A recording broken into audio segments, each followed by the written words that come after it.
اچھا یہ ابھی مجھے یہ ابھی ہیپی نیو ایئر کے اعتبار سے میسج آ رہے تھے نا.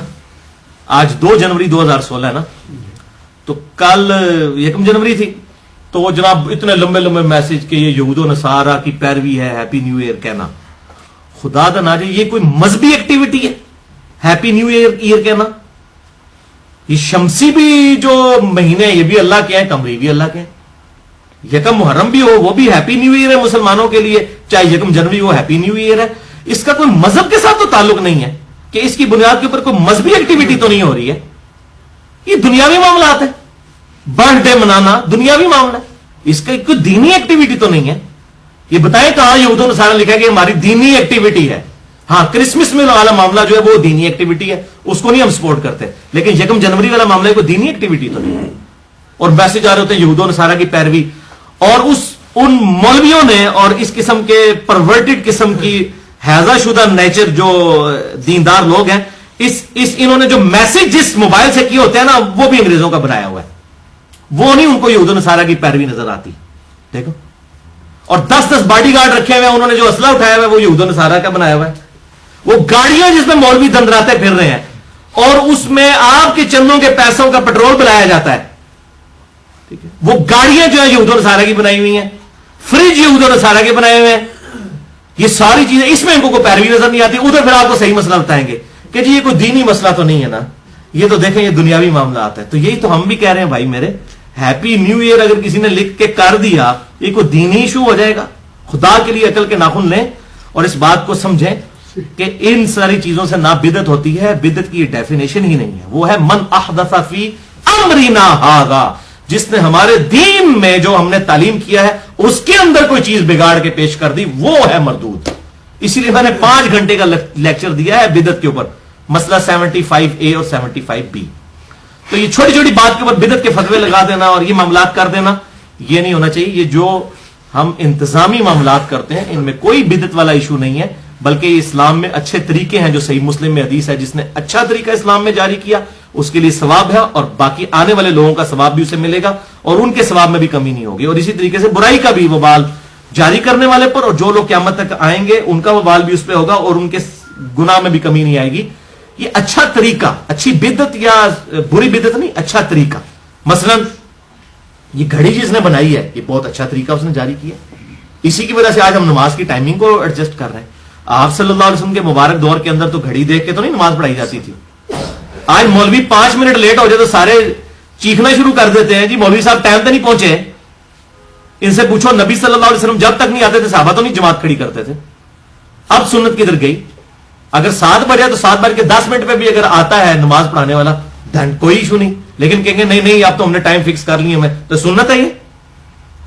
یہ دین میں ایک اچھا طریقہ ہے جو ہم نے جاری کیا ہے کہ ٹائم کو ہم نے فکس کر لیا ہے تاکہ انتظامی معاملات میں آسانی رہے, اور امت نے اس پہ اجماع کیا ہے, کسی نے اس کو بدعت قرار نہیں دیا. تو یہ اچھے طریقے, اس طریقے سے موبائل کے اوپر سافٹ ویئرز احادیث کے, قرآن پاک کی آیات کے, یہ اچھے طریقے ہیں جو اسلام کے اندر جاری ہوئے ہیں. یہ مصحف جو پرنٹ ہو رہے ہیں یہ اسلام میں اچھے طریقے ہیں جو جاری ہوئے ہیں. یہ ویڈیو بن رہی ہے یہ اسلام میں ایک اچھا طریقہ ہے جو جاری ہوا ہے. یہ طریقے ہیں, اس کے اندر کوئی اسلام سے فرق نہیں پڑا. مثلا میں یہ تقریر کرتے وقت میں نے یہ نیت نہیں کی کہ اگر کیمرہ میرے سامنے نہیں ہوگا تو میں یہ لیکچر بیان کرنا ہی حرام ہے, یہ پھر اسلام بن جائے گا. یہ اسلام میں آپ داخل کر لیں گے. یا جس مسجد میں محراب نہیں ہوگا, یا مسجد کا گنبد نہیں ہوگا, یا مسجد کا مینار نہیں ہوگا, اس مسجد میں نماز ہی نہیں ہوتی.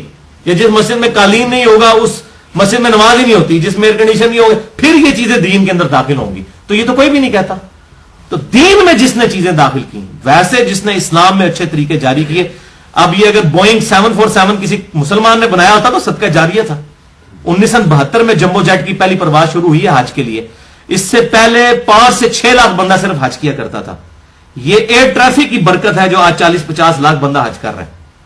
ادروائز تو لوگ پتہ رشتہ داروں سے گلے مل کے, آپ ذرا اپنے بزرگوں سے پوچھیں, 4 مہینے کا پیدل سفر ہوتا تھا, پتہ نہیں تھا کہ بچ کے بھی آنا ہے کہ نہیں.